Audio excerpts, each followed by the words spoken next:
The Mahabharata is said to be an epic story. It is supposed to be depicting the victory of good over evil. Well, almost all movies made in India has the same plot, don't they? Well, anyways, is Mahabharata truly a story of the good winning over the evil? Were the Pandavas deserving victors in the war? Or are we falling into a trap of a confirmation bias? In a conflict between Nyaya and Anyaya, or justice or injustice, we may not always be able to see things in white and black. There may be some grey areas which we may ignore.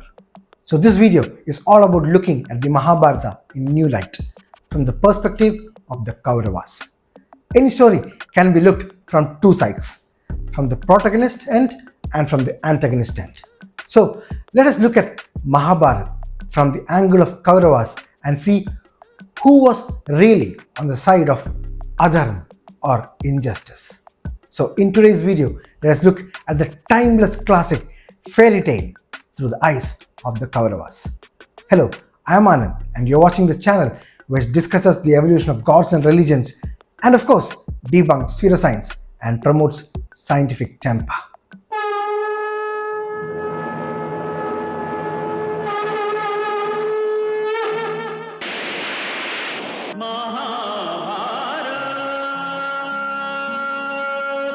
Let us start from the beginning, shall we? So, there is this fisherwoman called Satyavati who used to ferry people across the river Yamuna. So one day comes a sage named Parashara who falls in love with Satyavati and wants a child from her. Though initially reluctant, saying that if others would see them, then her purity would be questioned. But Parashara then creates a secret place in a nearby island and covers it with a thick fog and accomplishes his feat. Satyavati conceived and immediately gives birth to a son. Now waiting 9 months, just like Maggi noodles, all done within 2 minutes. The child was named Krishna Dvaipayana because he was black in color and was born on an island. Later, he came to be known as Vyasa, which means a compiler or arranger. The young child gives his mobile number and all that to his mother with the promise that he will come to her when she beckons him. Satyavati kept this incident a secret, not even telling King Shantanu, whom she married to later. Shantanu and Satyavati had 2 sons named Chitrangada and Vichitravirya. Both of them died early without leaving an heir. So, a widowed Satyavati initially asked her stepson Bhishma to marry someone, but he refuses. So, she gets her son Vichitravirya to marry 2 women, Ambika and Ambalika. But Satyavati realizes that Vichitravirya cannot produce any children, so she calls Vyasa to come and produce heirs for their family. This practice was called niyoga. So what is this niyoga? Well, in ancient times, it was permitted for the widows or wives who had no child by their husbands to procreate a child with another man. The basic purpose of niyoga was to ensure the continuation of the family lineage. The man will do it as a big help to the woman in the name of God, whereas the woman will accept it only to bear the child for herself and her husband. Hey, don't go looking for morality in these stories, okay? These are stories. Morality only seems to appear in religion, not their texts. Get this fact right. Okay, let's continue. Now, Sage Vyasa was not someone who had a fashion makeover. He was very unkempt due to his long meditation in the forest. No salons around that time, remember? Hence, upon seeing him, Ambika, who was rather scared, shut her eyes, resulting in their child, Dhritarashtra, being born blind.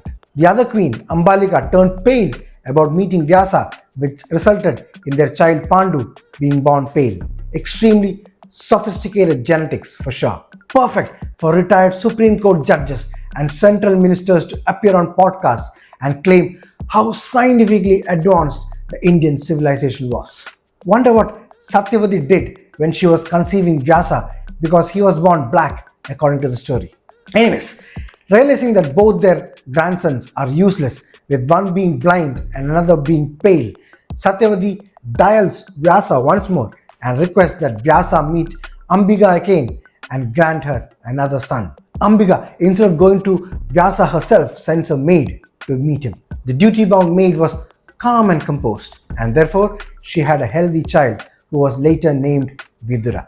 Now, the rule in those days was that the firstborn would become the king. So it was Dhritarashtra who should have become the king. But since he was blind, it was offered to Pandu. But then came a twist in the tale.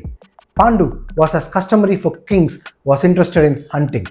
Once he shot a deer and doe while they were in the act of mating.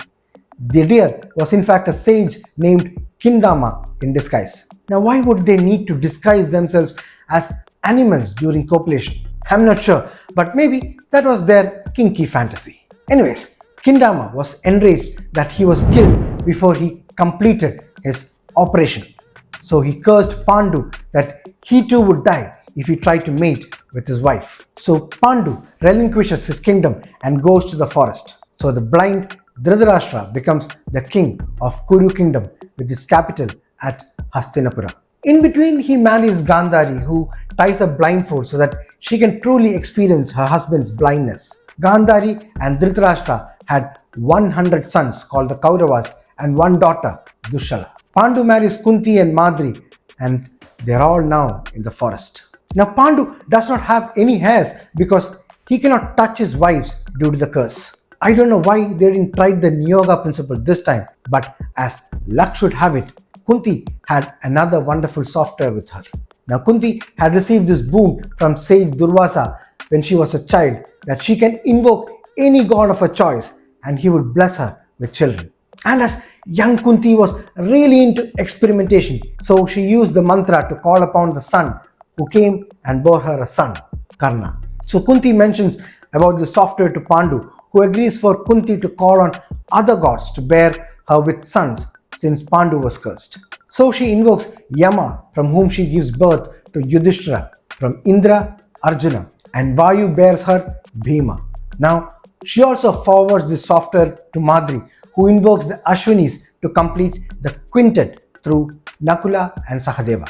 Now, bear this in mind, these boys are not the actual sons of Pandu. Keep that thought aside for some time now. We will come to that in some time. Now, one day, Pandu is not able to control his emotions and embraces Madri, and due to the curse, falls dead. Madri kills herself over the remorse that she killed her husband.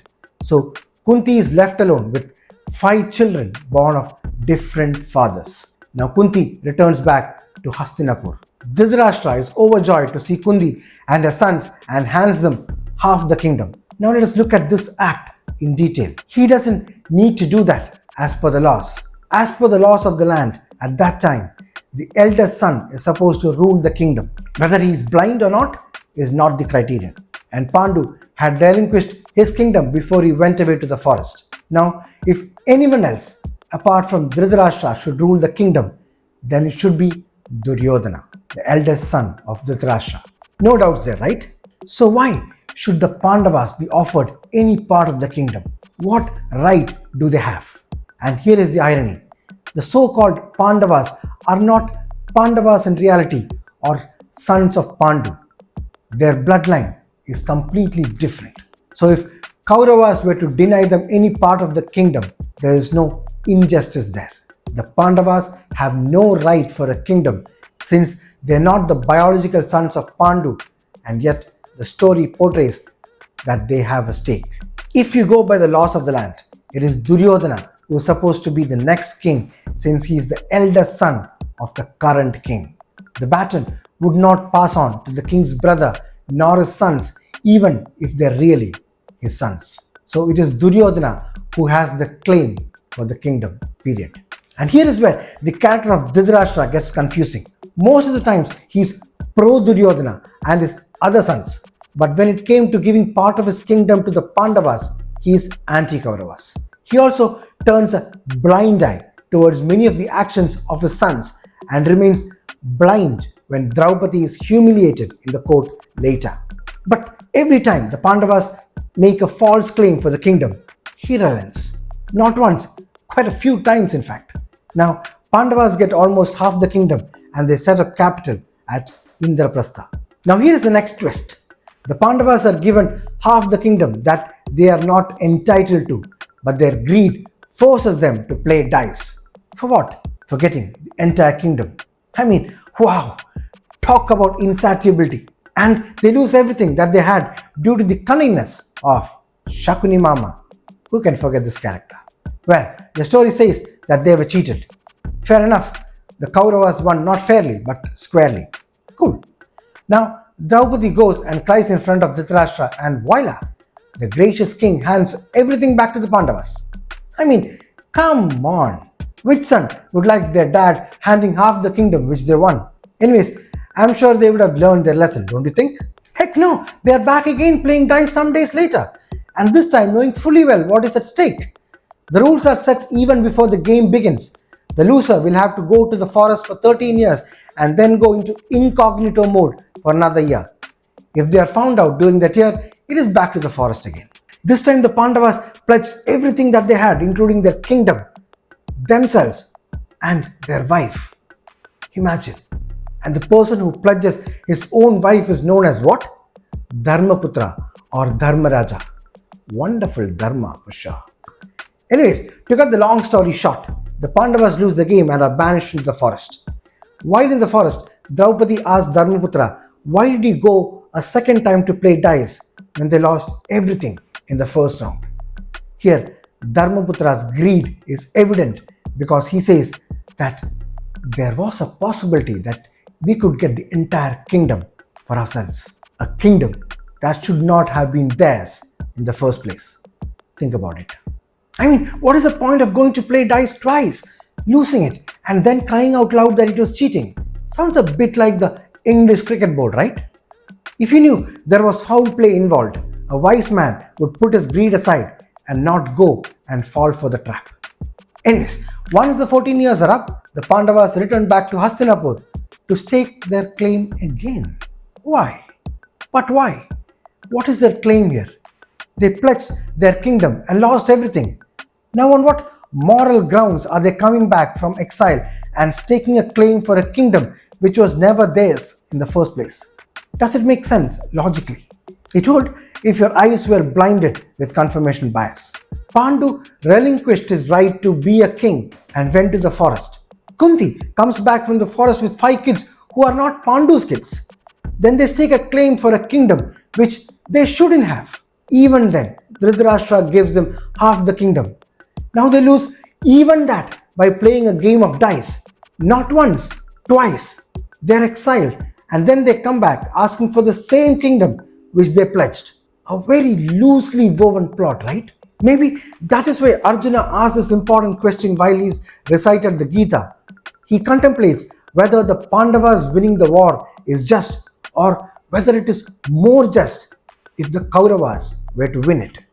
If you go with logic and reason, then at least in this scenario, the injustice was meted out to Kauravas. If you agree to this, please comment with the hashtag #JusticeForKauravas in the comment section. So if you really talk about dharma and adharma, one can see that the actions of the Pandavas are not really justified. And it continues in the war too. Almost all major warriors on the Kaurava side are killed through deceit and treachery. Take the case of Karna, killed while trying to lift up his cart's wheel. Arjuna attacks Karna, killing him unfairly while he is defenseless. Not very ethical, is it? Drona, the teacher of both the parties, is killed by tricking him into believing that his son Ashwatthama had been killed. Distraught, Drona laid down his weapons and at that moment he is beheaded. And who tells the lie? None other than Dharmaputra, the epitome of justness and morality. They bring in a transgender in Shigandi in front of Bhishma who refuses to fight a woman and lays down his arms. Again, treachery in action. Jayadratha, another warrior, was killed by obscuring the sun since Arjuna had vowed to kill him before sunset. Another non-ethical act.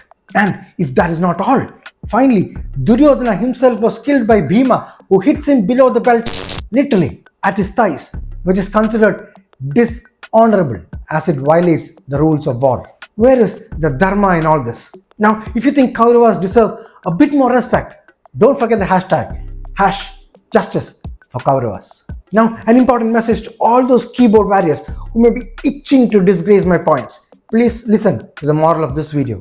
My point is not to support whatever the Kauravas supposedly did in the story. They did some pretty mean things for sure. Disrobing of a woman in public most certainly is an atrocious act.